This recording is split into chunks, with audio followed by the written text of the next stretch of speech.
ਕਿਸ਼ਤ 51ਵੀਂ। ਮੈਂ ਨਹੀਂ ਚਾਹੁੰਦਾ ਸੀ ਕਿ ਕੋਈ ਬੰਦਾ ਮੇਰਾ ਇਸ ਤਰ੍ਹਾਂ ਸਾਥ ਛੱਡ ਕੇ ਚਲਾ ਜਾਵੇ। ਇੱਕ ਦਿਨ ਜਦ ਅਸੀਂ ਫਿਰ ਇੰਸਪੈਕਟਰ ਨੂੰ ਮਿਲਣਾ ਸੀ ਤਾਂ ਮੈਂ ਉਹਨਾਂ ਦੋਵਾਂ ਨੂੰ ਫੋਨ ਮਿਲਾ ਲਿਆ। ਉਹਨਾਂ ਦੋਵਾਂ ਨੇ ਹੀ ਨਾ ਆਉਣ ਦਾ ਬਹਾਨਾ ਬਣਾ ਦਿੱਤਾ ਸੀ। ਉਸ ਦਿਨ ਤੋਂ ਬਾਅਦ ਉਹ ਮੈਨੂੰ ਮਿਲਦੇ ਤਾਂ ਰਹੇ, ਪਰ ਸਾਡੇ 'ਚੋਂ ਕਿਸੇ ਨੇ ਵੀ ਇਸ ਮਾਮਲੇ ਦੇ ਸਬੰਧ ਵਿੱਚ ਕੋਈ ਵੀ ਗੱਲ ਨਾ ਛੇੜੀ। ਮੈਂ ਸਮਝ ਗਿਆ ਸਾਂ ਕਿ ਇਹਨਾਂ ਦੇ ਮਨ ਵਿੱਚ ਮੇਰੇ ਪ੍ਰਤੀ ਇਹ ਗੱਲ ਹੀ ਘਰ ਕਰ ਚੁੱਕੀ ਹੈ। ਜਾ ਲੜੀ ਚੱਲ ਇਕੱਲਾ, ਅਸੀਂ ਨਹੀਂ ਸਾਥ ਦਿੰਦੇ, ਤੂੰ ਕਿਹੜਾ ਸਾਡੀ ਗੱਲ ਮੰਨੀ ਹੈ। ਉਹਨਾਂ ਦੋਵਾਂ ਦੀ ਗੱਲਬਾਤ ਦੇ ਰੌਂ ਤੋਂ ਮੈਂ ਸਮਝ ਗਿਆ ਸਾਂ ਕਿ ਵੱਧਦੀ ਉਮਰ ਕਾਰਨ ਉਹਨਾਂ ਦੀ ਨੌਜਵਾਨਾਂ ਨਾਲ ਮੀਜਾ ਨਹੀਂ ਸੀ ਮਿਲ ਰਹੀ। ਉਹ ਹੋਰ ਤਰ੍ਹਾਂ ਸੋਚਦੇ ਸਨ ਅਤੇ ਅਸੀਂ ਹੋਰ ਤਰ੍ਹਾਂ। ਮੈਂ ਉਹਨਾਂ ਦੀ ਸਹਿਯੋਗ ਅਗਵਾਈ ਚਾਹੁੰਦਾ ਸੀ, ਪਰ ਸਾਡੀ ਸੋਚ ਦੇ ਟਕਰਾਅ ਕਾਰਨ ਉਹ ਕਿਸੇ ਵੀ ਵੇਲੇ ਸਾਥ ਛੱਡ ਸਕਦੇ ਸਨ। ਉਂਝ ਮੈਂ ਵੀ ਕੱਚੇ ਪਿੱਲੇ ਸਾਥੀਆਂ ਦੇ ਸਾਥ ਦੀ ਥਾਂ ਠੋਸ ਦਲੀਲਬਾਜ਼ ਅਤੇ ਜੁਝਾਰੂ ਸੰਗੀਆਂ ਦਾ ਸੰਗ ਚਾਹੁੰਦਾ ਸਾਂ। ਇਸ ਲਈ ਮੈਂ ਮਨੋ ਮਨੀ ਉਹਨਾਂ ਦੀ ਬੀਤੇ ਵੇਲੇ ਵਿੱਚ ਮੇਰੇ ਨਾਲ ਖੜਨ ਦਾ ਧੰਨਵਾਦ ਕਰਕੇ ਉਹਨਾਂ ਦੀ ਲੰਬੀ ਉਮਰ ਦੀ ਕਾਮਨਾ ਕਰਕੇ ਆਪਣਾ ਖਹਿੜਾ ਛੁਡਵਾ ਲਿਆ ਸੀ। ਮੈਨੂੰ ਪਤਾ ਲੱਗਦਾ ਰਹਿੰਦਾ ਸੀ ਕਿ ਮੇਰਾ ਪਹਿਲਾ ਸਾਥੀ ਤਾਂ ਕਿਸੇ ਨਾਲ ਵੀ ਇਸ ਵਿਸ਼ੇ ਬਾਰੇ ਕੋਈ ਗੱਲ ਨਹੀਂ ਸੀ ਕਰਦਾ, ਪਰ ਦੂਸਰਾ ਮੇਰੇ ਕਈ ਮਿੱਤਰਾਂ ਨੂੰ ਆਖ ਰਿਹਾ ਸੀ, ਇਹ ਐਵੇਂ ਜਿੱਦ ਕਰੀ ਬੈਠੇ ਆ, ਆਪਣਾ ਨੁਕਸਾਨ ਕਰਵਾਉਣਗੇ। ਇਹ ਜਥੇਬੰਦੀਆਂ ਵਾਲੇ ਸਭ ਭੱਜ ਭੁੱਜ ਜਾਂਦੇ ਹੁੰਦੇ ਨੇ, ਪੈਂਦੀਆਂ 'ਚ ਅਜਿਹੇ ਮੌਕੇ ਕੋਈ ਨਹੀਂ ਖੜਦਾ ਹੁੰਦਾ, ਇਹ ਭਰਮ ਭੁਲੇਖੇ ਪਾਲੀ ਬੈਠੇ ਆ। ਉਸ ਦੁਆਰਾ ਕੀਤੀਆਂ ਜਾਂਦੀਆਂ ਹੋਰ ਵੀ ਕਈ ਗੱਲਾਂ ਸਨ ਜਿਹੜੀਆਂ ਕਿਵੇਂ ਨਾ ਕਿਵੇਂ ਮੇਰੇ ਤੱਕ ਪੁੱਜ ਜਾਂਦੀਆਂ ਸਨ, ਪਰ ਮੈਂ ਇਹਨਾਂ ਨੂੰ ਇੱਕ ਕੰਨ ਵਿੱਚੋਂ ਦੀ ਪਾ ਕੇ ਦੂਜੇ ਵਿੱਚ ਦੀ ਕੱਢ ਦਿੰਦਾ ਸਾਂ। ਹੁਣ ਸਭ ਕੱਚੇ ਪਿੱਲੇ ਝੜ ਚੁੱਕੇ ਸਨ ਤੇ ਮੇਰੇ ਨਾਲ ਪੱਕੀ ਧਿਰ ਬਣ ਕੇ ਖੜਨ ਵਾਲੇ ਹੀ ਮੇਰੇ ਪੱਖ ਵਿੱਚ ਰਹਿ ਗਏ ਸਨ।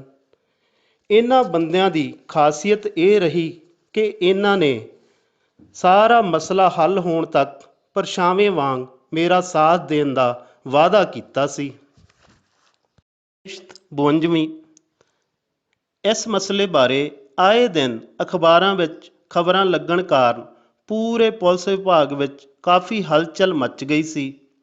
ਵੱਡੇ ਸਿਰਾਂ ਨੇ ਆਪਣੇ ਮੁਲਾਜ਼ਮਾਂ ਨੂੰ ਬਚਾਉਣ ਲਈ ਢੰਗ ਤਰੀਕੇ ਸੋਚਣੇ ਸ਼ੁਰੂ ਕਰ ਦਿੱਤੇ ਸਨ। ਹੁਣ ਤਾਂ ਮੁਲਾਜ਼ਮ ਅਤੇ ਕਿਸਾਨ ਜਥੇਬੰਦੀਆਂ ਦੇ ਧਰਨਿਆਂ ਵਿੱਚ ਬੋਲਣ ਵਾਲੇ ਬੁਲਾਰੇ ਵੀ ਪੁਲਿਸ ਦੁਆਰਾ ਇਸ ਮਾਮਲੇ ਵਿੱਚ ਕੀਤੀ ਜਾ ਰਹੀ ਧੱਕੇਸ਼ਾਹੀ ਦਾ ਜ਼ਿਕਰ ਆਮ ਹੀ ਕਰਨ ਲੱਗ ਪਏ ਸਨ। ਉਹ ਸੰਘਰਸ਼ੀ ਲੋਕਾਂ ਨੂੰ ਇੱਕ ਨਵੇਂ ਸੰਘਰਸ਼ ਲਈ ਤਿਆਰ ਰਹਿਣ ਲਈ ਆਖ ਰਹੇ ਸਨ। ਇਸ ਸਭ ਕੁਝ ਦੀ ਚਰਚਾ ਅਧਿਆਪਕ ਜਥੇਬੰਦੀਆਂ ਦੀਆਂ ਬੈਠਕਾਂ ਵਿੱਚ ਵੀ ਹੁੰਦੀ ਅਤੇ ਇਹਨਾਂ ਬੈਠਕਾਂ ਦੀਆਂ ਖਬਰਾਂ ਵਿੱਚ ਇੱਕ ਅਧਿਆਪਕ ਨਾਲ ਪੁਲਿਸ ਵੱਲੋਂ ਕੀਤੀ ਜਾ ਰਹੀ ਧੱਕੇਸ਼ਾਹੀ ਦੀ ਪੁਰਜ਼ੋਰ ਨਿੰਦਾ ਵੀ ਕੀਤੀ ਜਾਂਦੀ ਸੀ। ਸਾਡੇ ਲਈ ਇਹ ਬੜੀ ਹੀ ਤਸੱਲੀ ਵਾਲੀ ਗੱਲ ਸੀ ਕਿ ਲੋਕ ਪੁਲਿਸ ਦੇ ਇਸ ਬੇਇਨਸਾਫੀ ਭਰੇ ਰਵੱਈਏ ਦੇ ਵਿਰੁੱਧ ਲਾਮਬੰਦ ਹੋ ਰਹੇ ਸਨ। ਗਰਮੀ ਦੀਆਂ ਛੁੱਟੀਆਂ ਖਤਮ ਹੋਣ ਵਿੱਚ ਇੱਕ ਦਿਨ ਰਹਿੰਦਾ ਸੀ। ਨੀਂਦ ਤਾਂ ਸਾਡੇ ਟੱਬਰ ਵਿੱਚੋਂ ਕਿਸੇ ਦੇ ਵੀ ਅੱਖਾਂ ਦੇ ਨੇੜੇ ਨਹੀਂ ਸੀ ਆਉਂਦੀ। ਉਸ ਰਾਤ ਵੀ ਮੈਂ ਸਾਰੀ ਰਾਤ ਉਸਲ ਵੱਟੇ ਲੈਂਦੇ ਨੇ ਹੀ ਲੰਘਾਈ ਸੀ। ਮੈਂ ਸਵੇਰੇ 8 ਵਜੇ ਉੱਠਿਆ। ਉੱਠਦੇ ਸਾਰ ਮੈਂ ਅੰਦਾਜ਼ਾ ਲਾ ਰਿਹਾ ਸਾਂ ਕਿ ਸਕੂਲ ਲੱਗਣ ਤੋਂ ਬਾਅਦ ਕਿੰਨੀਆਂ ਛੁੱਟੀਆਂ ਲੈਣੀਆਂ ਪੈ ਸਕਦੀਆਂ ਹਨ ਤੇ ਮੇਰੇ ਨਾਲ ਕਿੰਨੇ ਕੁ ਸਾਥੀ ਰੋਜ਼-ਰੋਜ਼ ਦਫ਼ਤਰਾਂ ਦੇ ਚੱਕਰ ਕੱਢ ਸਕਦੇ ਹਨ। ਇੰਨੇ ਨੂੰ ਘੰਟੀ ਵੱਜੀ। ਜਦ ਦਰਵਾਜ਼ਾ ਖੋਲ੍ਹਿਆ ਤਾਂ ਮੇਰੇ ਸਾਹਮਣੇ ਇੱਕ ਬੰਦਾ ਹੱਥ ਵਿੱਚ ਕੁਝ ਕਾਗਜ਼ ਲਈ ਖੜ੍ਹਾ ਸੀ। ਪੁੱਛਣ 'ਤੇ ਪਤਾ ਲੱਗਾ ਕਿ ਉਹ ਅਦਾਲਤ ਦਾ ਹਰਕਾਰਾ ਹੈ ਅਤੇ ਅਦਾਲਤ ਦਾ ਨੋਟਿਸ ਲੈ ਕੇ ਆਇਆ ਸੀ। ਉਸ ਨੇ ਮੇਰੇ ਕੋਲੋਂ ਕੇਸ ਦਾ ਸੰਖੇਪ ਪੁੱਛਿਆ ਤਾਂ ਉਹ ਸਾਰੀ ਕਹਾਣੀ ਤੁਰੰਤ ਸਮਝ ਗਿਆ। ਮੇਰੀ ਗੱਲ ਸੁਣ ਕੇ ਆਖਣ ਲੱਗਾ, ਜੇ ਤੁਹਾਡੇ ਕੋਲ ਰਜਿਸਟਰੀ ਹੈ ਤਾਂ ਕੰਨ 'ਚ ਉਂਗਲ ਦੇ ਕੇ ਸੌਂ ਜਾਓ, ਕੁਛ ਨਹੀਂ ਹੁੰਦਾ। ਇਹੋ ਜਿਹੇ ਕੁੱਤੇ ਤਾਂ ਐਵੇਂ ਭੌਂਕਦੇ ਹੁੰਦੇ ਆ ਅਤੇ ਫਿਰ ਆਪੇ ਹੀ ਚੁੱਪ ਕਰ ਜਾਂਦੇ ਹੁੰਦੇ ਆ।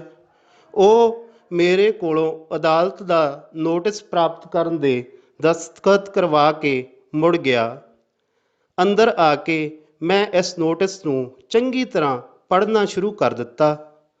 ਅਦਾਲਤੀ ਭਾਸ਼ਾ ਹੋਣ ਕਾਰਨ ਮੈਨੂੰ ਇਸ ਦੀ ਅੱਧ-ਪਚੱਧੀ ਹੀ ਸਮਝ ਆਈ ਸੀ, ਪਰ ਇੰਨਾ ਪਤਾ ਜ਼ਰੂਰ ਲੱਗ ਗਿਆ ਸੀ ਕਿ ਗੁਰਨੇਕ ਨੇ ਮੇਰੇ 'ਤੇ ਇਲਜ਼ਾਮ ਲਾਇਆ ਹੈ ਕਿ ਮੈਂ ਗਲੀ ਦੀ ਜਗ੍ਹਾ ਉੱਤੇ ਕਬਜ਼ਾ ਕਰਨ ਨੂੰ ਫਿਰਦਾ ਹਾਂ। ਉਸ ਨੇ ਮੋਤਬਰ ਬੰਦਿਆਂ ਦੀ ਮਦਦ ਨਾਲ ਮੈਨੂੰ ਕਈ ਵਾਰ ਅਜਿਹਾ ਨਾ ਕਰਨ ਲਈ ਸਮਝਾਇਆ ਹੈ, ਪਰ ਮੈਂ ਅਜੇ ਵੀ ਅਜਿਹਾ ਕਰਨ 'ਤੇ ਅੜਿਆ ਹੋਇਆ ਹਾਂ। ਅੰਤ ਉਸ ਨੇ ਅਦਾਲਤ ਨੂੰ ਬੇਨਤੀ ਕੀਤੀ ਸੀ ਕਿ ਉਹ ਮੇਰਾ ਇਹ ਕੰਮ ਰੁਕਵਾਉਣ ਵਿੱਚ ਸਟੇਅ ਦੇਵੇ। ਜੱਜ ਨੇ ਵੀ ਇਸ ਮਸਲੇ ਦੀ ਗੰਭੀਰਤਾ ਨੂੰ ਵੇਖਦੇ ਹੋਏ ਮੈਨੂੰ ਨੋਟਿਸ ਜਾਰੀ ਕਰਕੇ ਆਪਣਾ ਪੱਖ ਮਿਤੀ ਤਰੀਕ ਤੱਕ ਲਿਖਤੀ ਰੂਪ ਵਿੱਚ ਅਸਾਲਤਨ ਜਾਂ ਵਕਾਲਤਨ ਪੇਸ਼ ਕਰਨ ਲਈ ਆਦੇਸ਼ ਦਿੱਤਾ ਹੋਇਆ ਸੀ। ਕਿਸ਼ਤ 53ਵੀਂ। ਨੋਟਿਸ ਨੂੰ ਪੜ੍ਹਦਿਆਂ ਮੇਰੇ ਮੂੰਹੋਂ ਸੁਭਾਵਿਕ ਹੀ ਨਿਕਲਿਆ ਸੀ, ਭੈਣ ਦਾ ਖਸਮ, ਨਾਲੇ ਚੋਰ ਨਾਲੇ ਚਤਰ। ਜਦ ਘਰ ਵਿੱਚ ਸਭ ਨੂੰ ਅਦਾਲਤ ਦੇ ਇਸ ਨੋਟਿਸ ਦੇ ਆਉਣ ਦਾ ਪਤਾ ਲੱਗਾ ਤਾਂ ਹਰ ਕੋਈ ਚਿੰਤਾ ਵਿੱਚ ਪੈ ਗਿਆ ਸੀ। ਅਸੀਂ ਆਪਣੇ ਪੱਕੇ ਸਮਰਥਕਾਂ ਨੂੰ ਇਸ ਬਾਰੇ ਦੱਸ ਦਿੱਤਾ ਸੀ। ਹਰ ਇੱਕ ਨੇ ਆਪਣੇ ਵੱਲੋਂ ਆਪਣੀ ਸਮਝ ਮੁਤਾਬਕ ਸਲਾਹ ਦਿੱਤੀ। ਕਿਹੜਾ ਵਕੀਲ ਕੀਤਾ ਜਾਵੇ ਅਤੇ ਇਸ ਮਸਲੇ ਨੂੰ ਕਿੰਝ ਨਜਿੱਠਿਆ ਜਾਵੇ, ਸਭ ਲਈ ਇਹ ਚਿੰਤਾ ਦਾ ਇੱਕ ਨਵਾਂ ਵਿਸ਼ਾ ਬਣ ਗਿਆ ਸੀ। ਮੇਰੇ ਲਈ ਤਸੱਲੀ ਵਾਲੀ ਗੱਲ ਇਹ ਸੀ ਕਿ ਮੈਂ ਅਦਾਲਤ ਵਿੱਚ ਗੁਰਨੇਕ ਦੁਆਰਾ ਨੱਪੀ ਗਈ ਜਗ੍ਹਾ ਬਾਰੇ ਦੱਸਾਂਗਾ ਅਤੇ ਆਪਣੀ ਰਜਿਸਟਰੀ ਅਤੇ ਸਾਰੇ ਕਾਗਜ਼ ਪੇਸ਼ ਕਰ ਦੇਵਾਂਗਾ। ਪਹਿਲੀ ਹੀ ਪੇਸ਼ੀ ਵਿੱਚ ਮੇਰੇ ਕਾਗਜ਼ੀ ਪੱਤਰੀ ਸਬੂਤ ਵੇਖ ਕੇ ਜੱਜ ਇਸ ਕੇਸ ਨੂੰ ਖਾਰਜ ਕਰ ਦੇਵੇਗਾ। ਇਸ ਦੇ ਨਾਲ ਹੀ ਮੈਂ ਗੁਰਨੇਕ ਦੁਆਰਾ ਕੀਤੇ ਗਏ ਨਜਾਇਜ਼ ਕਬਜ਼ੇ ਨੂੰ ਵੀ ਕਾਨੂੰਨ ਦੇ ਸਾਹਮਣੇ ਲਿਆ ਦੇਵਾਂਗਾ। ਮੈਂ ਸੋਚ ਰਿਹਾ ਸਾਂ ਕਿ ਗੁਰਨੇਕ ਨਾਲ ਤਾਂ ਇੰਝ ਹੋਵੇਗੀ ਕਿ ਕੁੱਕੜ ਖੇ ਉਡਾਈ, ਆਪਣੇ ਹੀ ਸਿਰ ਪਾਈ। ਮੈਨੂੰ ਭਾਸਣ ਲੱਗਾ ਕਿ ਚੋਰ ਤਾਂ ਆਪ ਹੀ ਪਾੜ ਵਿੱਚ ਫਸ ਗਿਆ ਹੈ, ਇਸ ਲਈ ਹੁਣ ਮੈਨੂੰ ਘਬਰਾਉਣ ਦੀ ਕੋਈ ਲੋੜ ਨਹੀਂ ਹੈ। ਮੇਰੀਆਂ ਇਹਨਾਂ ਸੋਚਾਂ ਤੋਂ ਬੇਖਬਰ ਯਾਦਵਿੰਦਰ ਡਾਢਾ ਹੀ ਚਿੰਤਾ ਦੇ ਸਮੁੰਦਰ ਵਿੱਚ ਗੋਤੇ ਲਾਈ ਜਾ ਰਿਹਾ ਸੀ। ਉਸ ਨੇ ਖੁਸ਼ੀ ਦੇ ਭਾਵ ਮੇਰੇ ਚਿਹਰੇ ਉੱਤੋਂ ਪੜ੍ਹਦਿਆਂ ਆਖਿਆ, ਐਵੇਂ ਖੁਸ਼ ਨਾ ਹੋਈ ਜਾ, ਇਹ ਮਸਲਾ ਬੜਾ ਗੰਭੀਰ ਹੈ। ਇਸ ਨੂੰ ਡੂੰਘਾਈ ਨਾਲ ਸੋਚ। ਇਹ ਅਦਾਲਤੀ ਕੇਸ ਹੈ। ਅਦਾਲਤੀ ਕੇਸ ਤਾਂ ਕੁੰਡਲੀਆ ਨਾਗ ਹੁੰਦਾ, ਇਹ ਪਲਟ ਕੇ ਡੰਗ ਵੀ ਮਾਰ ਸਕਦਾ ਹੁੰਦਾ। ਮੈਂ ਤਾਂ ਆਪਣੀ ਸੱਚਾਈ ਦੇ ਕਾਰਨ ਹੀ ਲਾਚੜਿਆ ਫਿਰਦਾ ਸਾਂ, ਪਰ ਉਸ ਦੇ ਇਹਨਾਂ ਬੋਲਾਂ ਨੇ ਮੈਨੂੰ ਇਸ ਨਵੀਂ ਜੰਗ ਨੂੰ ਲੜਨ ਲਈ ਨਵੇਂ ਢੰਗ ਤਰੀਕੇ ਸੋਚਣ ਲਈ ਮਜਬੂਰ ਕਰ ਦਿੱਤਾ ਸੀ। ਹੁਣ ਮੇਰੇ ਲਈ ਵੀ ਇਹ ਚਿੰਤਾ ਦਾ ਵਿਸ਼ਾ ਬਣ ਗਿਆ ਸੀ ਕਿ ਵਿਰੋਧੀਆਂ ਦੇ ਇਸ ਨਵੇਂ ਵਾਰ ਦਾ ਟਾਕਰਾ ਕਰਨ ਲਈ ਪੈਂਤੜਾ ਅਪਣਾਉਣ ਵਾਸਤੇ ਕਿਹੜਾ ਵਕੀਲ ਕੀਤਾ ਜਾਵੇ। ਕਿਸ਼ਤ 54ਵੀਂ। ਅੰਤ ਵਿੱਚ ਪਰਿਵਾਰ ਦਾ ਫੈਸਲਾ ਹੋਇਆ ਕਿ ਅਸ਼ੋਕ ਸ਼ਰਮਾ ਨੂੰ ਵਕੀਲ ਕਰ ਲਿਆ ਜਾਵੇ। ਉਹ ਕਾਮਰੇਡਾਂ ਦੇ ਵਕੀਲ ਵਜੋਂ ਪ੍ਰਸਿੱਧ ਹੈ। ਉਹ ਸਿਧਾਂਤਕ ਤੌਰ 'ਤੇ ਵੀ ਪ੍ਰਤੀਬੱਧ ਹੈ। ਆਪ ਪੱਕਾ ਕਾਮਰੇਡ ਹੋਣ ਕਰਕੇ ਕਿਸੇ ਵੀ ਕਾਮਰੇਡ ਦੇ ਮੁਕੱਦਮੇ ਵਿੱਚ ਉਹ ਪੂਰਾ ਜੀ ਜਾਨ ਲਾ ਦਿੰਦਾ ਹੈ। ਉਹ ਸਾਡੇ ਪਰਿਵਾਰ ਨੂੰ ਚੰਗੀ ਤਰ੍ਹਾਂ ਜਾਣਦਾ ਵੀ ਸੀ। ਉਹ ਮੇਰੇ ਕਾਮਰੇਡ ਚਾਚੇ ਦਾ ਪੱਕਾ ਦੋਸਤ ਸੀ। ਚਾਚੇ ਦੇ ਅੱਤਵਾਦੀਆਂ ਦੁਆਰਾ ਕੀਤੇ ਗਏ ਕਤਲ ਤੋਂ ਬਾਅਦ ਖੁਦ ਹਥਿਆਰ ਚੁੱਕ ਕੇ ਪਰਿਵਾਰ ਦੀ ਮਦਦ ਲਈ ਅੱਗੇ ਆਉਂਦਾ ਰਿਹਾ ਸੀ। ਇਸ ਤੋਂ ਵੀ ਵੱਡੀ ਗੱਲ ਇਹ ਕਿ ਚਾਚੇ ਦੇ ਭੋਗ ਵਾਲੀ ਰਾਤ ਨੂੰ ਜਦ ਪਰਿਵਾਰ ਉੱਤੇ ਫਿਰ ਹਮਲੇ ਦਾ ਖਤਰਾ ਬਣਿਆ ਹੋਇਆ ਸੀ ਤਾਂ ਅਸ਼ੋਕ ਵੀ ਬਾਕੀ ਕਾਮਰੇਡਾਂ ਵਾਂਗ ਸਾਡੇ ਚੁਬਾਰੇ ਉੱਤੇ ਰਾਤ ਭਰ ਜਾਗ ਕੇ ਪਹਿਰਾ ਦੇਣ ਲਈ ਉੱਥੇ ਮੌਜੂਦ ਰਿਹਾ ਸੀ। ਪਰ ਰਾਤ ਨੂੰ ਤਾਂ ਕਹਾਣੀ ਕੁਝ ਹੋਰ ਹੀ ਬਣ ਗਈ ਸੀ। ਅੱਤਵਾਦੀਆਂ ਨੇ ਸਾਡੇ ਘਰ ਉੱਤੇ ਹਮਲਾ ਕਰਨ ਦੀ ਬਜਾਏ ਇੱਕ ਹੋਰ ਕਾਮਰੇਡ ਪਰਿਵਾਰ ਦੇ ਘਰ ਉੱਤੇ ਹਮਲਾ ਕਰਕੇ 6 ਬੰਦਿਆਂ ਨੂੰ ਮਾਰ ਦਿੱਤਾ ਸੀ, ਜਿਹੜੀ ਕਿ ਇੱਕ ਬਹੁਤ ਲੰਬੀ, ਹਿਰਦੇ ਵੇਦਕ ਤੇ ਵੱਖਰੀ ਕਹਾਣੀ ਹੈ। ਇਹ ਵਕੀਲ ਵੀ ਉਹਨਾਂ ਮੋਹਰੀ ਬੰਦਿਆਂ ਵਿੱਚੋਂ ਇੱਕ ਸੀ ਜਿਹੜੇ ਵਰਦੀਆਂ ਗੋਲੀਆਂ ਵਿੱਚ ਉਸ ਘਰ ਵੱਲ ਨੂੰ ਭੱਜੇ ਸਨ, ਤੇ ਇਹਨਾਂ ਨੇ ਹੀ ਉਸ ਪਰਿਵਾਰ ਦੇ ਮਾਰੇ ਗਏ ਸਭ ਬੰਦਿਆਂ ਦੀਆਂ ਲਾਸ਼ਾਂ ਨੂੰ ਸੰਭਾਲਿਆ ਸੀ। ਉਸ ਦੇ ਇਹਨਾਂ ਅਹਿਸਾਨਾਂ, ਸਾਫ਼ ਸੁਥਰੇ ਕਿਰਦਾਰ ਅਤੇ ਅਕਸ ਕਾਰਨ ਅਸੀਂ ਆਪਣਾ ਮੁਕੱਦਮਾ ਅਸ਼ੋਕ ਨੂੰ ਹੀ ਦੇਣ ਦਾ ਫੈਸਲਾ ਕਰ ਲਿਆ ਸੀ। ਭਾਵੇਂ ਉਹ ਦਿਨ ਐਤਵਾਰ ਦਾ ਸੀ, ਪਰ ਜਦ ਅਸੀਂ ਉਸ ਨੂੰ ਫੋਨ ਕਰਕੇ ਮਿਲਣ ਲਈ ਆਖਿਆ ਤਾਂ ਉਸ ਨੇ ਸਾਨੂੰ ਦੁਪਹਿਰੇ 1 ਵਜੇ ਆਪਣੇ ਚੈਂਬਰ ਵਿੱਚ ਆਉਣ ਵਾਸਤੇ ਕਹਿ ਦਿੱਤਾ ਸੀ। ਮੈਂ, ਮੇਰੇ ਪਿਤਾ ਜੀ ਅਤੇ ਯਾਦਵਿੰਦਰ ਦਿੱਤੇ ਹੋਏ ਸਮੇਂ 'ਤੇ ਉੱਥੇ ਪੁੱਜ ਗਏ ਸਾਂ। ਅਸੀਂ ਚੈਂਬਰ ਦੇ ਬਾਹਰ ਲੱਗੇ ਇੱਕ ਰੁੱਖ ਦੀ ਛਾਂ ਥੱਲੇ ਖੜ੍ਹ ਗਏ। ਮੈਂ ਅਸ਼ੋਕ ਸ਼ਰਮਾ ਨੂੰ ਪਹਿਲਾਂ ਕਦੇ ਵੀ ਨਹੀਂ ਵੇਖਿਆ ਸੀ, ਇਸ ਲਈ ਮੇਰੇ ਮਨ ਵਿੱਚ ਘਰ ਦੇ ਜੀਆਂ ਤੋਂ ਸੁਣੀਆਂ ਹੋਈਆਂ ਗੱਲਾਂ ਕਰਕੇ ਉਸ ਦੀ ਸ਼ਕਲ ਵੇਖ ਲੈਣ ਦੀ ਜਿਗਿਆਸਾ ਵੀ ਪੈਦਾ ਹੋ ਰਹੀ ਸੀ। 5 ਮਿੰਟ ਵਿੱਚ ਹੀ ਇੱਕ ਬੰਦਾ ਪੁਰਾਣੇ ਜਿਹੇ ਬਜਾਜ ਸਕੂਟਰ ਉੱਤੇ ਆਇਆ ਅਤੇ ਸਕੂਟਰ ਦਾ ਸਟੈਂਡ ਲਾਉਂਦੇ ਹੋਏ ਸਾਬ ਕਲਾਮ ਕਰਨ ਤੋਂ ਬਾਅਦ ਮੇਰੇ ਪਿਤਾ ਜੀ ਨੂੰ ਸੰਬੋਧਿਤ ਹੁੰਦੇ ਹੋਏ ਬੋਲਿਆ, ਹੋਰ ਲਖਵੀਰ, ਕੀ ਆਫਤ ਪੈ ਗਈ ਆ ਜਿਹੜਾ ਸਾਡੇ ਵੱਲ ਨੂੰ ਭੱਜਿਆ? ਪੁੱਛ ਨਾ ਭਰਾਵਾ, ਬੜਾ ਦੁਖੀ ਹੋਏ ਪਏ ਆ। ਚੱਲ ਅੰਦਰ ਬੈਠ ਕੇ ਦੱਸਦੇ ਆ। ਮੇਰੇ ਪਿਤਾ ਜੀ ਉਸ ਵੱਲ ਨੂੰ ਹੋ ਤੁਰੇ ਅਤੇ ਅਸੀਂ ਦੋਵੇਂ ਭਰਾ ਵੀ ਬਿਨਾਂ ਕੁਝ ਬੋਲੇ ਉਹਨਾਂ ਦੇ ਮਗਰ ਨੂੰ ਹੋ ਤੁਰੇ ਸਾਂ। ਕਿਸ਼ਤ 55ਵੀਂ। ਜਦ ਉਹ ਚੈਂਬਰ ਵਿੱਚ ਜਾ ਕੇ ਵਕੀਲ ਵਾਲੀ ਕੁਰਸੀ ਉੱਤੇ ਬੈਠਾ ਤਾਂ ਮੈਂ ਸਮਝ ਗਿਆ ਕਿ ਇਹ ਹੀ ਅਸ਼ੋਕ ਸ਼ਰਮਾ ਹੈ। ਮੈਨੂੰ ਬੜੀ ਹੈਰਾਨੀ ਹੋਈ ਕਿ ਇੱਕ ਨਾਮਵਰ ਵਕੀਲ ਇਸ ਤਰ੍ਹਾਂ ਸਧਾਰਨ ਜਿਹੇ ਕੱਪੜਿਆਂ ਵਿੱਚ ਅਤੇ ਟੁੱਟੇ ਜਿਹੇ ਸਕੂਟਰ ਉੱਤੇ ਤੁਰਿਆ ਫਿਰਦਾ ਹੈ। ਉਸ ਦੇ ਹੱਥ ਵਿੱਚ ਪੁਰਾਣਾ ਅਤੇ ਵੇਲਾ ਵਿਹਾ ਚੁੱਕਿਆ ਮੋਬਾਈਲ ਵੇਖ ਕੇ ਤਾਂ ਮੈਨੂੰ ਹੋਰ ਵੀ ਜ਼ਿਆਦਾ ਹੈਰਾਨੀ ਹੋਈ।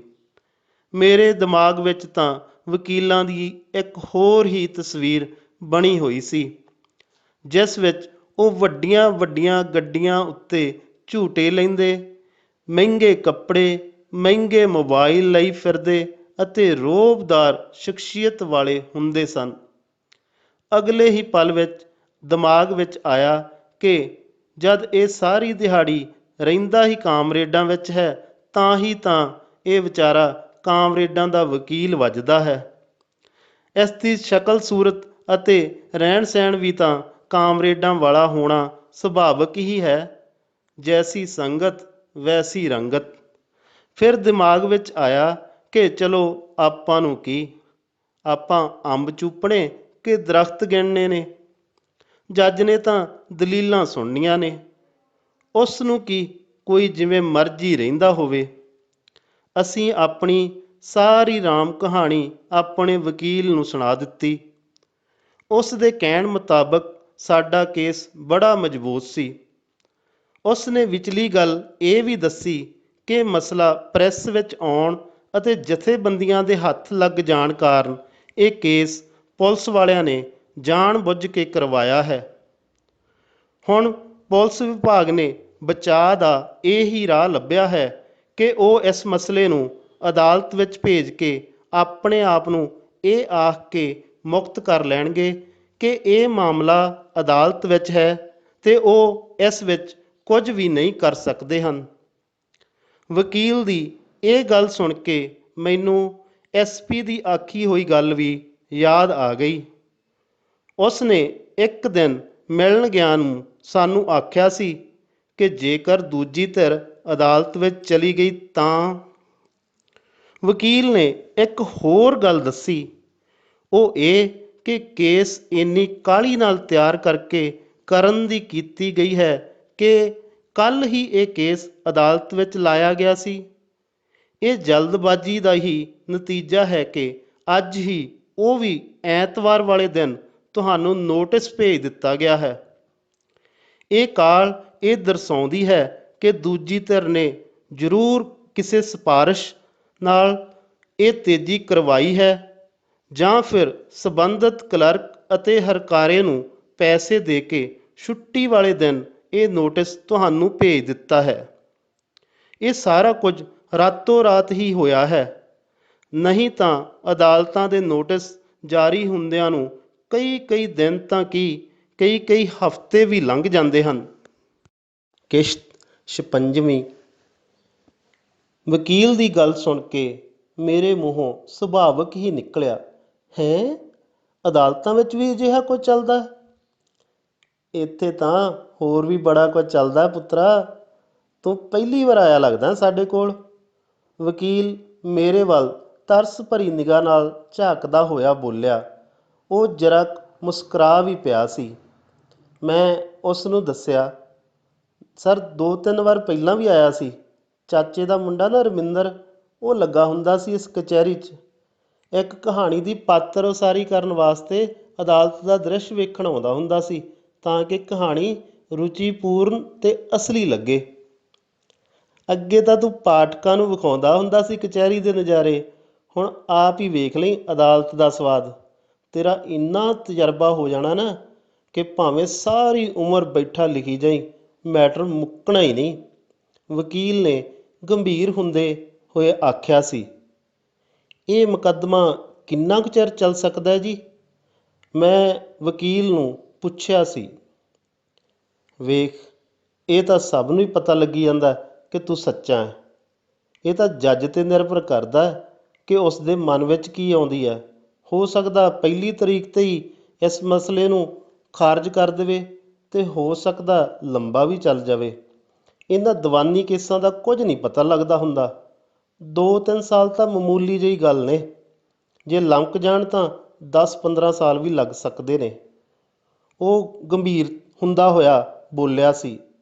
ਵਕੀਲ ਦੀ ਗੱਲ ਸੁਣ ਕੇ ਮੈਂ ਤੇ ਯਾਦਵਿੰਦਰ ਇੱਕ ਦੂਜੇ ਦੇ ਵੱਲ ਝਾਕੇ ਅਤੇ ਬਿਨ ਬੋਲੇ ਹੀ ਸਮਝ ਗਏ ਕਿ ਹੁਣ ਤਾਂ ਫਸ ਗਏ ਹਾਂ ਕਚਹਿਰੀਆਂ ਦੇ ਚੱਕਰਾਂ ਵਿੱਚ। ਲੰਬੀ ਲੜਾਈ ਲੜਨ ਲਈ ਤਿਆਰ ਹੋ ਜਾਈਏ। ਵਕੀਲ ਨੇ ਅਗਲੇ ਦਿਨ ਸ਼ਾਮ ਨੂੰ ਆਉਣ ਦਾ ਸਮਾਂ ਦਿੱਤਾ ਤਾਂ ਜੋ ਸਾਰੇ ਕੇਸ ਦੀ ਤਿਆਰੀ ਮੁਕੰਮਲ ਕੀਤੀ ਜਾ ਸਕੇ। ਉਸ ਦਿਨ ਮੈਂ ਡਾਢਾ ਹੀ ਨਿਰਾਸ਼ ਤੇ ਉਦਾਸ ਹੋ ਗਿਆ ਸਾਂ। ਮੈਨੂੰ ਪਤਾ ਨਹੀਂ ਸੀ ਲੱਗ ਰਿਹਾ ਕਿ ਭਵਿੱਖ ਵਿੱਚ ਮੇਰੇ ਨਾਲ ਕੀ ਬੀਤਣ ਵਾਲਾ ਹੈ। ਨਕਾਰਾਤਮਕ ਸੋਚਾਂ ਨੇ ਮੈਨੂੰ ਫਿਰ ਤੋਂ ਅਰਧ ਪਾਗਲਾਂ ਵਾਲੀ ਹਾਲਤ ਵਿੱਚ ਪਹੁੰਚਾ ਦਿੱਤਾ ਸੀ। ਥਾਣਿਆਂ ਕਚਹਿਰੀਆਂ ਸੰਬੰਧੀ ਪੜ੍ਹੀਆਂ ਕਹਾਣੀਆਂ, ਨਾਵਲ ਅਤੇ ਉਹਨਾਂ ਦੇ ਪਾਤਰ ਮੇਰੇ ਦਿਲ ਅਤੇ ਦਿਮਾਗ ਉੱਤੇ ਛਾ ਗਏ ਸਨ। ਖਾਧੀ ਹੋਈ ਰੋਟੀ ਵੀ ਬਾਹਰ ਨੂੰ ਆ ਰਹੀ ਸੀ। ਮਨ ਵਿੱਚ ਉਹ ਕਿਹੜੀ ਗਾਲ ਸੀ ਜਿਹੜੀ ਮੈਂ ਪੁਲਿਸ ਵਾਲਿਆਂ ਨੂੰ ਨਹੀਂ ਕੱਢੀ ਸੀ। ਕਿਸ਼ਤ 57ਵੀਂ। ਮੇਰੇ ਲੱਖ ਯਤਨ ਕਰਨ ਦੇ ਬਾਵਜੂਦ ਮੈਨੂੰ ਰਾਤ ਨੂੰ ਨੀਂਦ ਨਹੀਂ ਸੀ ਆ ਰਹੀ। ਸਾਰੀ ਰਾਤ ਮੈਂ ਕਦੇ ਕਮਰੇ ਦੇ ਅੰਦਰ ਅਤੇ ਕਦੇ ਬਾਹਰ ਤੁਰਿਆ ਫਿਰਦਾ ਰਿਹਾ। ਮੈਂ ਇੰਨੀ ਚੋਰੀ ਉੱਠਦਾ ਸਾਂ ਕਿ ਕਿਤੇ ਨਾਲ ਪਈ ਪਤਨੀ ਅਤੇ ਬੱਚਿਆਂ ਦੀ ਨੀਂਦ ਭੰਗ ਨਾ ਹੋ ਜਾਵੇ। ਕਮਰੇ ਦੇ ਅੰਦਰ ਪੈਂਦਾ ਸਾਂ ਤਾਂ ਘਬਰਾਹਟ ਹੁੰਦੀ ਸੀ ਅਤੇ ਜੇ ਬਾਹਰ ਜਾਂਦਾ ਸਾਂ ਤਾਂ ਪੈਰ ਭਾਰ ਨਹੀਂ ਸਨ ਝੱਲਦੇ। ਹਨੇਰੇ ਵਿੱਚ ਕਿਸੇ ਜਗ੍ਹਾ ਉੱਤੇ ਬੈਠਦਾ ਵੀ ਨਹੀਂ ਸਾਂ ਕਿ ਕਿਤੇ ਕੋਈ ਜ਼ਹਿਰੀਲਾ ਸੱਪ ਸਲੂੰਗਾ ਹੀ ਨਾ ਲੜ ਜਾਵੇ। ਹਰੇਕ ਸਥਿਤੀ ਵਿੱਚ ਮੈਨੂੰ ਡਰ ਹੀ ਡਰ ਨਜ਼ਰੀ ਆ ਰਿਹਾ ਸੀ। ਉਨੀਂਦਰੇ ਵਿੱਚ ਜਦ ਵਿਹੜੇ ਵਿੱਚ ਗੇੜਾ ਕੱਢ ਕੇ ਮੈਂ ਫਿਰ ਅੰਦਰ ਵੜਿਆ ਤਾਂ ਅਮਤਾ ਨੇ ਮੈਨੂੰ ਬੜੇ ਹੀ ਪਿਆਰ ਨਾਲ ਆਖਿਆ, ਹੁਣ ਪੈ ਵੀ ਜਾਓ, ਕਿੰਨਾ ਕੁ ਚਿਰ ਚੱਕਰ ਕੱਢੀ ਜਾਓਗੇ? ਕੁਝ ਨਹੀਂ ਹੁੰਦਾ ਆਪਾਂ ਨੂੰ, ਆਪਾਂ ਕਿਹੜਾ ਝੂਠੇ ਆ। ਐਂ ਨੀਂਦ ਗਵਾਉਣ ਨਾਲ ਕਿਹੜਾ ਜੱਜ ਨੇ ਛੇਤੀ ਫੈਸਲਾ ਕਰ ਦੇਣਾ ਹੈ। ਮੇਰੀ ਤਾਂ ਜਿਵੇਂ ਚੋਰੀ ਫੜੀ ਗਈ ਸੀ। ਇਸ ਲਈ ਮੈਂ ਬਿਨਾਂ ਕੁਝ ਬੋਲੇ ਗੱਦੇ ਉੱਤੇ ਪੈ ਗਿਆ।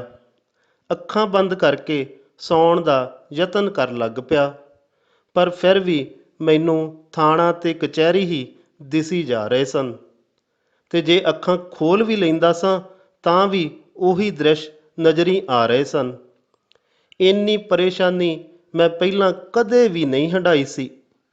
ਅੱਕ ਕੇ ਮੈਂ ਬੈੱਡ ਦੇ ਦਰਾਜ਼ ਵਿੱਚੋਂ ਇੱਕ ਨੀਂਦ ਵਾਲੀ ਗੋਲੀ ਕੱਢ ਕੇ ਖਾ ਲਈ, ਪਰ ਉਸ ਦਾ ਵੀ ਕੋਈ ਅਸਰ ਨਾ ਹੋਇਆ। ਸਵੇਰ ਨੂੰ ਮੈਂ ਜਿਵੇਂ ਪਿਆ ਸੀ ਉਵੇਂ ਹੀ ਉੱਠ ਖਲੋਤਾ। ਆਖਰੀ ਛੁੱਟੀ ਸੀ। ਮੈਂ ਉਨੀਂਦਰੇ ਦਾ ਮਾਰਿਆ ਹੋਇਆ ਸਾਂ, ਪਰ ਫਿਰ ਵੀ ਸੋਚ ਲਿਆ ਕਿ ਜਿੰਨੇ ਕੁ ਕੰਮ ਹੋ ਸਕਦੇ ਹਨ ਉਹ ਨਿਬੇੜ ਲਏ ਜਾਣ। ਮੈਂ ਤਿਆਰ ਹੋ ਕੇ ਨਗਰ ਨਿਗਮ ਦੇ ਦਫ਼ਤਰ ਗਿਆ। ਈਓ ਦੇ ਬਦਲ ਜਾਣ ਕਾਰਨ ਹੁਣ ਮੇਰਾ ਕੇਸ ਵੀ ਦਬ ਚੁੱਕਾ ਸੀ। ਉੱਥੇ ਅਜੇ ਕਿਸੇ ਵੀ ਨਵੇਂ ਅਧਿਕਾਰੀ ਦੀ ਨਿਯੁਕਤੀ ਨਹੀਂ ਕੀਤੀ ਗਈ ਸੀ। ਇਸੇ ਕਰਕੇ ਮੇਰੀ ਅਰਜ਼ੀ 'ਤੇ ਕੋਈ ਵੀ ਕਾਰਵਾਈ ਨਹੀਂ ਹੋ ਸਕੀ ਸੀ। ਜਿਸ ਦਫ਼ਤਰ ਦਾ ਸਭ ਤੋਂ ਵੱਡਾ ਅਧਿਕਾਰੀ ਮੈਨੂੰ ਪੁੱਤਰ ਆਖ ਕੇ ਬੁਲਾਉਂਦਾ ਹੁੰਦਾ ਸੀ, ਅੱਜ ਉਸ ਦਫ਼ਤਰ ਦਾ ਚਪੜਾਸੀ ਵੀ ਮੈਨੂੰ ਆਖ ਰਿਹਾ ਭਾਸ ਰਿਹਾ ਸੀ, ਏ ਇੱਧਰ ਕਿਵੇਂ ਮੂੰਹ ਚੱਕੀ ਫਿਰਦਾ ਹੈ? ਆਪਣੀ ਇਹ ਸ਼ਰਮਸ਼ਾਰੀ ਮੇਰੇ ਲਈ ਨਿਰਾਸ਼ਾ ਦੀ ਗੱਲ ਤਾਂ ਹੈ ਹੀ ਸੀ, ਮੇਰੇ ਲਈ ਇੱਕ ਹੋਰ ਵੱਡੀ ਹਾਰ ਵੀ ਸੀ। ਚੁੱਕੇ ਜਾਣ ਵਾਲੇ ਆਪਣੇ ਪਹਿਲੇ ਫੈਸਲਾਕੁਨ ਕਦਮ 'ਤੇ ਹੀ ਹਾਰ ਜਾਣ ਕਾਰਨ ਮੈਂ ਧੁਰ ਅੰਦਰ ਤੋਂ ਟੁੱਟਣ ਦੇ ਨਾਲ ਨਾਲ ਮਾਨਸਿਕ ਤੌਰ 'ਤੇ ਝੰਜੋੜਿਆ ਵੀ ਗਿਆ ਸਾਂ। ਕਿਸ਼ਤ 58ਵੀਂ। ਇਸ ਦਿਨ ਅਸੀਂ ਮੁਕੱਦਮੇ ਦੀ ਤਿਆਰੀ ਵਾਸਤੇ ਵਕੀਲ ਕੋਲ ਵੀ ਜਾਣਾ ਸੀ। ਉਸ ਦੇ ਦੱਸੇ ਹੋਏ ਸਮੇਂ ਤੋਂ ਪਹਿਲਾਂ ਯਾਦਵਿੰਦਰ ਘਰ ਆ ਗਿਆ ਸੀ ਅਤੇ ਮੈਨੂੰ ਵਕੀਲ ਦੇ ਦਿੱਤੇ ਹੋਏ ਸਮੇਂ ਬਾਰੇ ਯਾਦ ਕਰਵਾਉਣ ਲੱਗ ਪਿਆ। ਮੇਰੀ ਹਾਲਤ ਅਜਿਹੀ ਬਣ ਚੁੱਕੀ ਸੀ ਕਿ ਮੈਂ ਚਾਹੁੰਦਾ ਸਾਂ ਕਿ ਮੈਨੂੰ ਕੋਈ ਵੀ ਨਾ ਬੁਲਾਵੇ ਤੇ ਨਾ ਹੀ ਕੋਈ ਮੇਰੇ ਨੇੜੇ ਆਵੇ। ਮੈਂ ਤੁਰੰਤ ਯਾਦਵਿੰਦਰ ਨੂੰ ਜਵਾਬ ਦੇ ਦਿੱਤਾ ਕਿ ਮੈਂ ਨਹੀਂ ਜਾ ਸਕਦਾ ਹਾਂ। ਸ਼ਾਇਦ ਉਹ ਮੇਰੀ ਮਾਨਸਿਕ ਸਥਿਤੀ ਨੂੰ ਸਮਝ ਗਿਆ ਸੀ ਤੇ ਆਖਣ ਲੱਗਾ, ਉਹ ਯਾਰ ਆਪਾਂ ਤਾਂ ਕਾਗਜ਼ੀ ਵਕੀਲ ਨੂੰ ਦੇ ਕੇ ਆ ਜਾਣਾ, ਬਾਕੀ ਉਹ ਵੇਖੂਗਾ। ਆਪਾਂ ਤਾਂ ਫੀਸ ਦੇ ਕੇ ਵਿਹਲੇ ਹੋ ਜਾਣਾ, ਪਰ ਤੇਰਾ ਜਾਣਾ ਲਾਜ਼ਮੀ ਆ। ਮੈਂ ਇਕੱਲਾ ਤੇਰੇ ਕੇਸ ਵਿੱਚ ਕੁਝ ਨਹੀਂ ਕਰ ਸਕਦਾ, ਤੇਰੇ ਸਾਈਨ ਵੀ ਤਾਂ ਜ਼ਰੂਰੀ ਆ। ਮੈਨੂੰ ਉਸ 'ਤੇ ਪਹਿਲਾਂ ਵਾਂਗ ਹੀ ਰੱਬ ਵਰਗਾ ਭਰੋਸਾ ਸੀ। ਸ਼ਾਇਦ ਇਸੇ ਕਾਰਨ ਮੈਂ ਕਾਗਜ਼ ਚੁੱਕ ਕੇ ਵਕੀਲ ਨੂੰ ਮਿਲਣ ਲਈ ਤੁਰ ਪਿਆ। ਮੇਰਾ ਦਿਲ ਟੁੱਟਿਆ ਹੋਇਆ ਸੀ ਅਤੇ ਇਸ ਮਾਮਲੇ ਤੋਂ ਅੱਕਣ ਦੇ ਨਾਲ ਨਾਲ ਮੈਂ ਥੱਕ ਵੀ ਚੁੱਕਾ ਸਾਂ। ਵਕੀਲ ਦੁਆਰਾ ਕਾਗਜ਼ ਮੰਗਣ 'ਤੇ ਮੈਂ ਨਾਂਹ ਕਰ ਦਿੱਤੀ ਅਤੇ ਫਿੱਸ ਪਿਆ ਸਾਂ। ਸਰ, ਮੈਂ ਫੈਸਲਾ ਕਰ ਲਿਆ ਕਿ ਮੈਂ ਇਹ ਮੁਕੱਦਮਾ ਨਹੀਂ ਲੜਨਾ, ਨਾ ਹੀ ਜਵਾਬ ਦੇਣਾ। ਮੈਂ ਤਾਂ ਲਿਖਣ ਪੜ੍ਹਨ ਵਾਲਾ ਬੰਦਾ, ਮੇਰੇ ਤੋਂ ਨਹੀਂ ਇਹ ਹੋਣਾ ਸਭ ਕੁਝ। ਮੈਂ ਉਹ ਜਗ੍ਹਾ ਗਲੀ ਨੂੰ ਛੱਡ ਦਿੰਦਾ। ਮੈਂ ਇਸ ਖਲਜੰਗਣ ਵਿੱਚ ਨਹੀਂ ਫਸਣਾ ਚਾਹੁੰਦਾ ਜੀ। ਮੈਂ ਮਹਿਸੂਸ ਕੀਤਾ ਕਿ ਮੇਰੇ ਬੋਲ ਸੁਣ ਕੇ ਯਾਦਵਿੰਦਰ ਨੂੰ ਬੜਾ ਵੱਡਾ ਧੱਕਾ ਲੱਗਾ ਸੀ।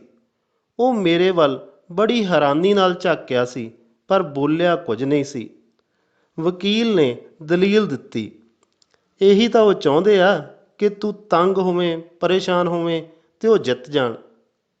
ਹਾਂਜੀ, ਮੈਂ ਪੂਰੀ ਤਰ੍ਹਾਂ ਤੰਗ ਪਰੇਸ਼ਾਨ ਹੋ ਚੁੱਕਾ ਜੀ। ਇਸ ਤੋਂ ਵੱਧ ਹੋਰ ਕੀ ਹੋਵਾਂਗਾ। ਮੈਂ ਪੱਕਾ ਫੈਸਲਾ ਕਰ ਲਿਆ ਕਿ ਮੈਂ ਇਹ ਕੇਸ ਨਹੀਂ ਲੜਨਾ। ਮੈਂ ਨਹੀਂ ਹੋਰ ਕਈ ਚੱਕਰਾਂ ਦੇ ਵਿੱਚ ਪੈਣਾ, ਮੈਂ ਸਪਸ਼ਟ ਆਖਿਆ ਸੀ। ਫਿਰ ਤਾਂ ਇਹ ਸਮਾਜ ਵਿਰੋਧੀ ਅਨਸਰਾਂ ਦੇ ਹੌਸਲੇ ਹੋਰ ਵੀ ਵੱਧ ਜਾਣੇ ਨੇ। ਇਹ ਚਾਅ ਮਚਾਏ ਕਈਆਂ ਨੂੰ ਤੰਗ ਕਰਨਗੇ। ਤੂੰ ਲਿਖਦਾ ਨਾ ਕਹਾਣੀਆਂ, ਕਿਸ ਲਈ? ਸਮਾਜ ਦੀ ਭਲਾਈ ਵਾਸਤੇ ਹੀ ਨਾ। ਹਾਂਜੀ, ਮੈਂ ਹਾਮੀ ਭਰੀ ਸੀ। ਵਕੀਲ ਬੋਲਦਾ ਤੁਰਿਆ ਗਿਆ, ਅੱਗੇ ਤੂੰ ਲਿਖ ਕੇ ਸਮਾਜ ਨੂੰ ਸੁਧਾਰਨ ਦਾ ਯਤਨ ਕਰਦਾ ਸੀ, ਹੁਣ ਕੁਝ ਕਰਕੇ ਦਿਖਾ। ਆਪਣੇ ਕੋਲ ਸੱਚ ਹੈ, ਦੱਸ, ਕਿਸੇ ਕਹਾਣੀ ਵਿੱਚ ਝੂਠ ਜਿੱਤਿਆ ਕਦੇ? ਨਹੀਂ ਨਾ। ਪਰ ਅਸਲ ਜ਼ਿੰਦਗੀ ਵਿੱਚ ਵੀ ਨਹੀਂ ਆਪਾਂ ਇਹਨੂੰ ਹਾਰਨ ਦਿੰਦੇ। ਮੈਂ ਬੈਠਾ ਹਾਂ, ਆਪਣੇ ਸਾਥੀ ਬੈਠੇ ਨੇ, ਸਭ ਤੇਰੇ ਨਾਲ ਆ। ਇਹ ਲੜਾਈ ਹੁਣ ਤੇਰੇ ਇਕੱਲੇ ਦੀ ਨਹੀਂ, ਕਈ ਜਥੇਬੰਦੀਆਂ ਦੀ ਵੀ ਆ। ਜੇ ਤੂੰ ਹਥਿਆਰ ਸੁੱਟ ਗਿਆ ਤਾਂ ਅੱਗੇ ਤੋਂ ਤੁਹਾਡੇ ਨਾਲ ਕਿਸੇ ਨੇ ਖੜਨਾ ਵੀ ਨਹੀਂ। ਹੁਣ ਇਹ ਮੁੱਦਾ ਜਨਤਕ ਬਣ ਚੁੱਕਾ ਹੈ। ਵਕੀਲ ਮੇਰੇ ਮੂੰਹ ਵੱਲ ਤੱਕਦਾ ਹੋਇਆ ਇੱਕੇ ਸਾਹ ਕਿੰਨਾ ਕੁਝ ਆਖ ਗਿਆ ਸੀ। ਕਿਸ਼ਤ 59ਵੀਂ। ਮੈਨੂੰ ਕੁਝ ਵੀ ਸਮਝ ਨਹੀਂ ਸੀ ਆ ਰਿਹਾ ਕਿ ਮੈਂ ਕੀ ਕਰਾਂ ਤੇ ਕੀ ਕਹਾਂ। ਫਿਰ ਮੈਂ ਸੋਚ ਕੇ ਆਖਿਆ, ਸਰ, ਜੇ ਆਪਾਂ ਅਦਾਲਤ ਵਿੱਚ ਹਾਰ ਗਏ ਤਾਂ ਸਭ ਜਥੇਬੰਦੀਆਂ ਦੀ ਵੀ ਬਦਨਾਮੀ ਹੋਵੇਗੀ ਤੇ ਆਪਣੀ ਵੀ। ਸਾਡੇ ਨਾਲ ਤਾਂ ਆਪਣਿਆਂ ਦੀ ਵੀ ਦੁਸ਼ਮਣੀ ਪੈ ਜਾਣੀ ਆ ਕਿ ਤੁਸੀਂ ਝੂਠੇ ਹੁੰਦੇ ਹੋਏ ਵੀ ਜਥੇਬੰਦੀਆਂ ਨੂੰ ਵਰਤਿਆ। ਚੱਲ ਤੂੰ ਮੈਨੂੰ ਆਪਣੇ ਸੱਚੇ ਮਨੋਂ ਦੱਸ ਕਿ ਤੂੰ ਪਿਛਲੇ ਮਹੀਨੇ ਜਿਹੜਾ ਕੁਛ ਕੀਤਾ ਕੀ ਉਹ ਗਲਤ ਸੀ, ਤੇ ਜੋ ਦੂਜੀ ਧਿਰ ਤੇ ਪੁਲਿਸ ਨੇ ਕੀਤਾ ਉਹ ਸਹੀ ਸੀ? ਵਕੀਲ ਨੇ ਮੈਨੂੰ ਸਵਾਲ ਕੀਤਾ ਸੀ। ਮੈਂ ਹੌਲੀ ਜਿਹੀ ਜਵਾਬ ਦਿੱਤਾ, ਮੈਂ ਆਪਣੇ ਵੱਲੋਂ ਤਾਂ ਸਹੀ ਕੀਤਾ ਸੀ ਜੀ, ਪਰ ਇਹਦਾ ਸਿੱਟਾ ਵੀ ਕੁਝ ਨਹੀਂ ਨਿਕਲਿਆ। ਮੇਰੇ ਕੁਝ ਹੋਰ ਬੋਲਣ ਤੋਂ ਪਹਿਲਾਂ ਹੀ ਉਹ ਬੋਲ ਪਿਆ, ਤੇਰਾ ਕਸੂਰ ਪਤਾ ਕੀ ਹੈ? ਤੂੰ ਏਸ਼ੀਆ ਮਹਾਦੀਪ ਵਿੱਚ ਜੰਮ ਪਿਆ। ਤੇਰੀ ਇਸ ਤੋਂ ਵੀ ਵੱਡੀ ਗਲਤੀ ਇਹ ਆ ਕਿ ਤੂੰ ਜੰਮ ਵੀ ਇੰਡੀਆ ਵਿੱਚ ਤੇ ਉਹ ਵੀ ਪੰਜਾਬ ਵਿੱਚ ਪਿਆ ਹੈ। ਹੋਰ ਤੇਰਾ ਕੋਈ ਕਸੂਰ ਨਹੀਂ। ਤੇਰੀ ਇਸ ਅਣਕੀਤੀ ਗਲਤੀ ਦਾ ਖਮਿਆਜ਼ਾ ਤੈਨੂੰ ਭੁਗਤਣਾ ਹੀ ਪੈਣਾ। ਤੈਨੂੰ ਇਨਸਾਫ ਲਈ ਲੜਨਾ ਵੀ ਪੈਣਾ, ਕਤਾਰਾਂ ਵਿੱਚ ਵੀ ਖੜਨਾ ਪੈਣਾ, ਲੰਬਾ ਸਮਾਂ ਇਨਸਾਫ ਦੀ ਉਡੀਕ ਵੀ ਕਰਨੀ ਪੈਣੀ ਹੈ। ਜੇ ਤੂੰ ਇਹ ਨਹੀਂ ਕਰ ਸਕਦਾ ਨਾ, ਭੀੜ ਨੇ ਤੈਨੂੰ ਆਪਣੇ ਪੈਰਾਂ ਹੇਠ ਲਿਤਾੜ ਕੇ ਅੱਗੇ ਲੰਘਦੀ ਜਾਣਾ। ਵਕੀਲ ਨੇ ਮੈਨੂੰ ਕਾਵਕ ਜਿਹੇ ਸ਼ਬਦਾਂ ਵਿੱਚ ਸੰਬੋਧਿਤ ਹੁੰਦਿਆਂ, ਦਲੀਲਾਂ ਦਿੰਦਿਆਂ ਲੰਬਾ ਸਾਰਾ ਭਾਸ਼ਣ ਦੇ ਮਾਰਿਆ ਸੀ। ਮੈਂ ਗੱਲ ਚੱਲਦੀ ਰੱਖਣ ਲਈ ਹੁੰਗਾਰਾ ਭਰਿਆ ਸੀ। ਹਾਂਜੀ। ਉਹ ਬੋਲਦਾ ਤੁਰਿਆ ਗਿਆ, ਆਪਣੇ ਮੁਲਕ ਵਿੱਚ ਥਾਲੀ ਵਿੱਚ ਪਰੋਸ ਕੇ ਇਨਸਾਫ ਨਹੀਂ ਮਿਲਦਾ। ਇੱਥੇ ਤਾਂ ਵਿਗੜਿਆਂ ਤਿਗੜਿਆਂ ਦੇ ਸਿੰਘ ਚੰਗੀ ਤਰ੍ਹਾਂ ਭੰਨਣੇ ਹੀ ਪੈਂਦੇ ਆ। ਇਹ ਜਿਹੜੇ ਭੂਤਰੇ ਸਾਨ ਆ ਨਾ, SP ਵਰਗੇ, ਜਿਹੜੇ ਤੈਨੂੰ ਚੱਕਰਾਂ ਵਿੱਚ ਪਾਈ ਫਿਰਦੇ ਆ, ਇੱਕ ਦਿਨ ਆਪਣੇ ਹੀ ਕੁਕਰਮਾਂ ਕਰਕੇ ਇਹ ਡਿੱਗ ਪੈਣੇ ਆ। ਹਰ ਚੀਜ਼ ਨੂੰ ਵਕਤ ਤਾਂ ਲੱਗਦਾ ਹੈ। You know everything takes time. ਧੀਰਜ ਰੱਖ, ਸਭ ਕੁਝ ਠੀਕ ਹੋ ਜਾਵੇਗਾ। ਸਾਰੀ ਗੱਲ ਮੇਰੇ 'ਤੇ ਛੱਡ ਦੇ। ਵਕੀਲ ਨੇ ਆਪਣੇ ਵੱਲੋਂ ਪੂਰਾ ਹੌਸਲਾ ਦਿੰਦੇ ਹੋਏ ਆਖਿਆ ਸੀ। ਮੈਂ ਅਣਮੰਨੇ ਜਿਹੇ ਮਨ ਨਾਲ ਸਾਰੇ ਕਾਗਜ਼ ਉਸ ਨੂੰ ਫੜਾ ਦਿੱਤੇ। ਇੰਝ ਨਾ ਸੋਚੀ ਕਿ ਮੈਂ ਆਪਣਾ ਇੱਕ ਕੇਸ ਵਧਾਉਣ ਲਈ ਜਾਂ ਫੀਸ ਲੈਣ ਲਈ ਤੈਨੂੰ ਮਜਬੂਰ ਕਰ ਰਿਹਾ। ਆਹ ਵੇਖ, ਮੇਰੇ ਕੋਲ ਤਾਂ ਕਿੰਨੇ ਕੇਸਾਂ ਦੀਆਂ ਫਾਈਲਾਂ ਪਈਆਂ ਨੇ। ਇੱਕ ਅੱਧਾ ਵੱਧ ਜਾਣ ਨਾਲ ਜਾਂ ਘੱਟ ਜਾਣ ਨਾਲ ਮੈਨੂੰ ਕੋਈ ਫਰਕ ਨਹੀਂ ਪੈਣਾ। ਮੈਂ ਤਾਂ ਉਹੀ ਅਚਾਰ ਨਾਲ ਰੋਟੀ ਖਾਣੀ ਹੈ। ਸਾਡੇ ਕੋਲ ਤਾਂ ਸੈਂਕੜੇ ਕੇਸ ਆਉਂਦੇ ਨੇ, ਪਰ ਤੇਰਾ ਕੇਸ ਪੂਰੇ ਸੱਚ ਤੇ ਨਿਰੇ ਝੂਠ ਦੇ ਵਿਚਕਾਰ ਦੀ ਲੜਾਈ ਵਾਲਾ ਹੈ। ਮੇਰਾ ਮਨ ਆਖਦਾ ਕਿ ਇਹ ਕੇਸ ਲੜਿਆ ਹੀ ਜਾਣਾ ਚਾਹੀਦਾ। ਇਹ ਨਹੀਂ ਕਿ ਇਹ ਕੇਸ ਨੂੰ ਮੈਂ ਲੜਾਂ। ਤੂੰ ਕਿਸੇ ਹੋਰ ਵਕੀਲ ਕੋਲ ਵੀ ਚਲਾ ਜਾ ਸਕਦਾ, ਪਰ ਇੰਝ ਹਥਿਆਰ ਨਾ ਸੁੱਟ। ਸੱਚ ਨੂੰ ਜਿੱਤ ਲੈਣ ਦੇ, ਤੇ ਸੱਚ ਹਰ ਹਾਲਤ ਵਿੱਚ ਜਿੱਤਣਾ ਵੀ ਚਾਹੀਦਾ। ਆਪਾਂ ਤਾਂ ਮੁੱਢ ਤੋਂ ਹੀ ਹਨੇਰਿਆਂ ਦੇ ਵਿਰੁੱਧ ਲੜਦੇ ਮਰਦੇ ਆਏ ਆ। ਇਹ ਤਾਂ ਬੜੀ ਨਿੱਕੀ ਜਿਹੀ ਗੱਲ ਹੈ। ਉਸ ਨੇ ਕਾਗਜ਼ ਮੇਰੇ ਵੱਲ ਵਧਾਉਂਦਿਆਂ ਕਿਹਾ, ਪਰ ਮੈਂ ਕਾਗਜ਼ ਨਾ ਫੜੇ। ਕਿਸ਼ਤ 60ਵੀਂ। ਸਾਡੀ ਗੱਲਬਾਤ ਸੁਣਦਿਆਂ ਯਾਦਵਿੰਦਰ ਨੇ ਗੱਲ ਨੂੰ ਹਾਸੇ ਵਿੱਚ ਪਾਉਂਦਿਆਂ ਅਤੇ ਆਪਣੀ ਧਾਰਮਿਕ ਚੇਤਨਤਾ ਵਿਖਾਉਂਦਿਆਂ ਇਤਿਹਾਸਕ ਹਵਾਲੇ ਨਾਲ ਗੱਲ ਕੀਤੀ। ਲਓ ਜੀ, ਮੈਂ ਅੱਜ ਆਦਰਕ ਗੀਤਾ ਦਾ ਸਾਰ ਸੁਣ ਲਿਆ, ਪਰ ਪਾਤਰ ਬਦਲੇ ਹੋਏ ਨੇ। ਕ੍ਰਿਸ਼ਨ ਨਾਂ ਦਾ ਵਿਅਕਤੀ ਹਥਿਆਰ ਸੁੱਟ ਰਿਹਾ ਤੇ ਅਸ਼ੋਕ ਨਾਮ ਦਾ ਆਦਮੀ ਹਥਿਆਰ ਚੁੱਕਣ ਲਈ ਆਖ ਰਿਹਾ। ਇਹ ਤਾਂ ਕਲਯੁੱਗ ਵਿੱਚ ਹੀ ਸੰਭਵ ਹੈ। ਇਤਿਹਾਸ ਵਿੱਚ ਕ੍ਰਿਸ਼ਨ ਨੇ ਲੋਕਾਂ ਨੂੰ ਹਥਿਆਰ ਚੁਕਵਾਏ ਸਨ ਤੇ ਅਸ਼ੋਕ ਨੇ ਸੁਟਵਾਏ ਸੀ, ਪਰ ਅੱਜ ਉਲਟਾ ਹੋ ਰਿਹਾ ਹੈ। ਉਲਟਾ ਤਾਂ ਆਪਾਂ ਵੇਖੀ ਜਾਂਦੇ ਹਾਂ। ਵਰਦੀ ਵਾਲਿਆਂ ਨੂੰ ਸੱਚ ਦਾ ਸਾਥ ਦੇਣਾ ਚਾਹੀਦਾ ਸੀ ਤੇ ਉਹ ਦੇਈ ਅਪਰਾਧੀਆਂ ਦਾ ਜਾ ਰਹੇ ਨੇ। ਧੁਰ ਫਿੱਟੇ ਮੂੰਹ ਇਹੋ ਜਿਹੀ ਪੁਲਿਸ ਤੇ ਇਹਨਾਂ ਦੇ ਅਫਸਰਾਂ ਦੇ। ਮੈਂ ਪੂਰੀ ਨਫ਼ਰਤ ਨਾਲ ਆਖਿਆ ਸੀ। ਮੈਂ ਮਹਿਸੂਸ ਕੀਤਾ ਸੀ ਕਿ ਮੇਰੀ ਆਵਾਜ਼ ਕੁਝ ਜ਼ਿਆਦਾ ਹੀ ਉੱਚੀ ਵੀ ਹੋ ਗਈ ਸੀ। ਇੱਥੋਂ ਦੀਆਂ ਕੁੱਤੀਆਂ ਚੋਰਾਂ ਨਾਲ ਰਲੀਆਂ ਹੀ ਨਹੀਂ, ਸਗੋਂ ਉਹਨਾਂ ਦੀਆਂ ਤਲੀਆਂ ਵੀ ਚੱਟਦੀਆਂ ਨੇ। ਉਹਨਾਂ ਦੇ ਸੁੱਟੇ ਹੋਏ ਟੁਕੜਾਂ ਨੂੰ ਬੋਚਣ ਲਈ ਇੱਕ ਦੂਜੇ ਤੋਂ ਅੱਗੇ ਹੋ ਔਲਦੀਆਂ ਨੇ। ਇਹਨਾਂ ਕੁੱਤੀਆਂ ਦੀ ਚੋਰਾਂ ਨਾਲ ਇੰਨੀ ਗੂੜ੍ਹੀ ਯਾਰੀ ਪੈ ਚੁੱਕੀ ਆ ਕਿ ਇਹ ਆਪ ਹੀ ਚੋਰਾਂ ਨੂੰ ਸੱਦੇ ਦੇਣ ਵਾਸਤੇ ਭੌਂਕਦੀਆਂ ਫਿਰਦੀਆਂ ਕਿ ਆ ਜਾਓ ਬਈ, ਹੁਣ ਮਾਲਕ ਸੁੱਤੇ ਪਏ ਆ। ਵਕੀਲ ਨੇ ਇਹ ਕਹਿੰਦਿਆਂ ਮੇਰੀ ਗੱਲ ਦੀ ਹਾਮੀ ਭਰੀ ਸੀ। ਉਸ ਦੇ ਚਿਹਰੇ 'ਤੇ ਵੀ ਤਲਖੀ ਆ ਗਈ ਸੀ। ਮੈਂ ਨਾ ਚਾਹੁੰਦੇ ਹੋਏ ਵੀ ਵਕੀਲ ਦੀਆਂ ਗੱਲਾਂ ਨਾਲ ਤਕਰੀਬਨ ਸਹਿਮਤ ਹੋ ਗਿਆ ਸਾਂ ਤੇ ਵਕੀਲ ਨੂੰ ਆਪਣੇ ਸਾਰੇ ਕਾਗਜ਼ ਫੜਾ ਕੇ ਵਕਾਲਤਨਾਮੇ 'ਤੇ ਦਸਤਖਤ ਕਰਕੇ ਅਸੀਂ ਉੱਥੋਂ ਤੁਰ ਆਏ ਸਾਂ। ਸ਼ਾਮ ਨੂੰ ਘਰ ਆ ਕੇ ਮੈਂ ਅਗਲੇ ਦਿਨ ਸਕੂਲ ਜਾਣ ਦੀ ਤਿਆਰੀ ਵਿੱਚ ਰੁੱਝ ਗਿਆ ਸਾਂ। ਰਾਤ ਨੂੰ ਫਿਰ ਨੀਂਦ ਨਹੀਂ ਸੀ ਆ ਰਹੀ।